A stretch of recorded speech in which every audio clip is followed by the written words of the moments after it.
জামালপুরে প্রধান শিক্ষকের অপসারণের দাবিতে শিক্ষার্থীদের বিক্ষোভ। জামালপুর সদরের কেন্দুয়ায় বাংলাদেশ উচ্চ বিদ্যালয়ের প্রধান শিক্ষক রজব আলীকে অপসারণের দাবিতে বিক্ষোভ মিছিল করেছে সাবেক এবং বর্তমান শিক্ষার্থীরা। আজ দুপুরে কেন্দুয়া কালীবাড়ি বাজারে এই বিক্ষোভ কর্মসূচি অনুষ্ঠিত হয়। এ সময় প্রায় ১ ঘণ্টা জামালপুর সরিষাবাড়ি সড়কে যানবাহন চলাচল বন্ধ করে দেয় বিক্ষোভকারীরা। শিক্ষার্থীদের দাবির সাথে একমত পোষণ করেছে বিদ্যালয়ের শিক্ষক ও অভিভাবকবৃন্দ।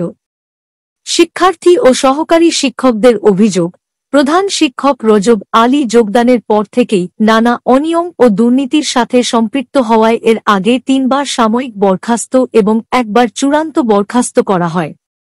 এরপর পুনরায় প্রধান শিক্ষক পদে পদায়ন করে দুর্নীতি ও অনিয়মের জড়িয়ে পড়ে। এতে বিদ্যালয়ের সার্বিক শিক্ষার মান ক্রমাগত অবনতি হচ্ছে।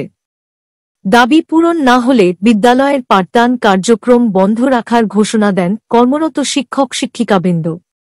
বিস্তারিত দেখুন জামালপুর জেলা প্রতিনিধি শরীফুল ইসলাম ঝোকনের প্রতিবেদনে।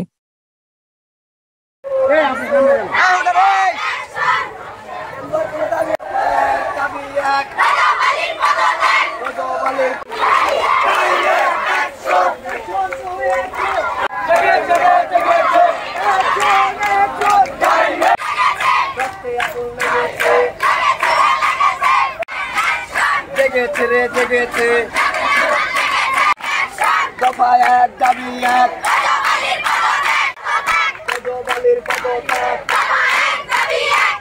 পদত্যাগ এই মুহূর্তে আমাদের দাবি।